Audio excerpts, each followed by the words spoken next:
Assalamualaikum warahmatullahi wabarakatuh. Perkenalkan, nama saya Adlia Sari Syamil Lubis.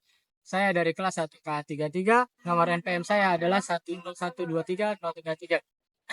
Tujuan saya untuk membuat video ini adalah untuk mengerjakan tugas kuliah. Oke, pada sore hari ini, yang terakhir ini, saya akan uh, memberikan materi atau membawakan materi yang berjudul Smart City.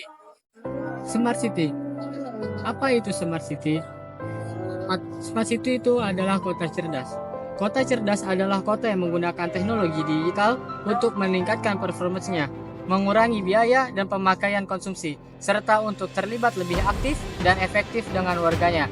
Sedikitnya ada 3 faktor yang berpengaruh dalam kota cerdas, yaitu cerdas ekonomi, cerdas sosial, dan cerdas lingkungan.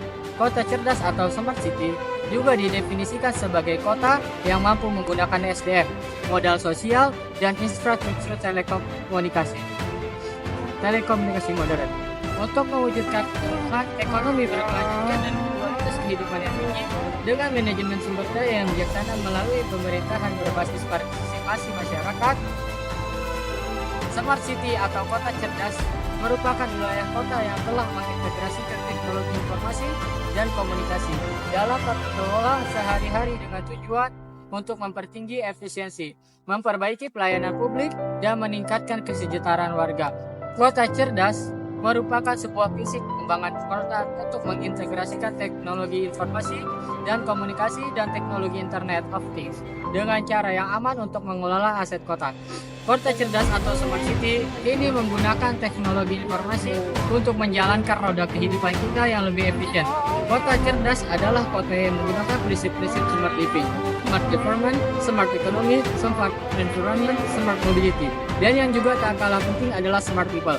Kota dinilai cerdas secara ekonomi apabila sebuah kota ditopang oleh perekonomian yang baik dengan memaksimalkan sumber daya atau potensi kota termasuk layanan teknologi informasi komunikasi.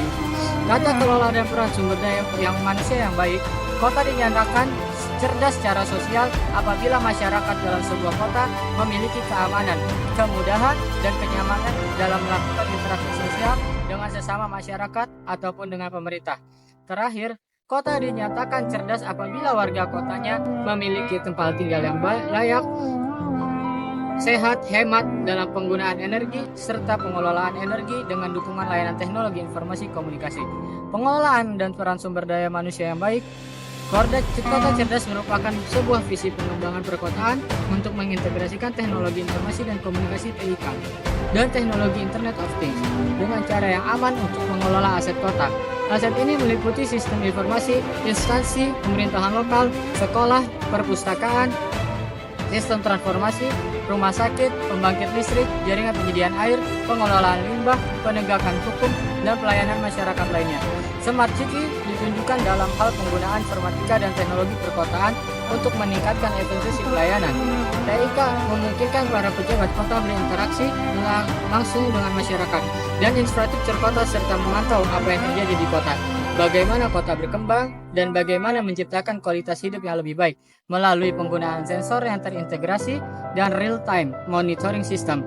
Data yang dikumpulkan dari warga dan perangkat kemudian diolah dan dianalisis. Informasi dan pengetahuan yang dikumpulkan adalah kunci untuk mengatasi inefisiensi. Konsep kota cerdas Smart City awalnya diciptakan oleh perusahaan IBM sebelum berbagai nama sempat dibahas para ahli dunia dengan nama Digital City atau Kota Cerdas Smart City.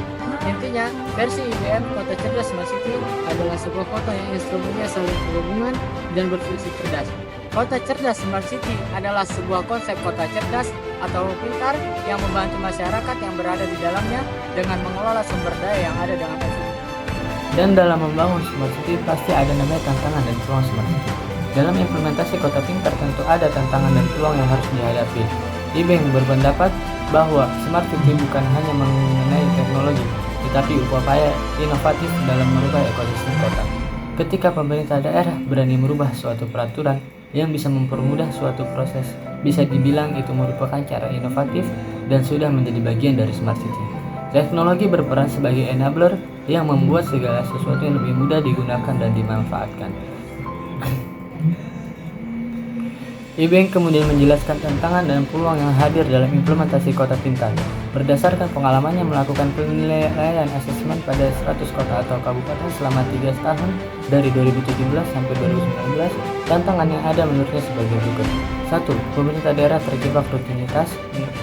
2. Anggapan Smart City sama dengan proyek TIK, bukan sebagai perubahan budaya kerja. 3. Kapasitas SDM teknis rendah. 4. Belum meratanya infrastruktur TIK.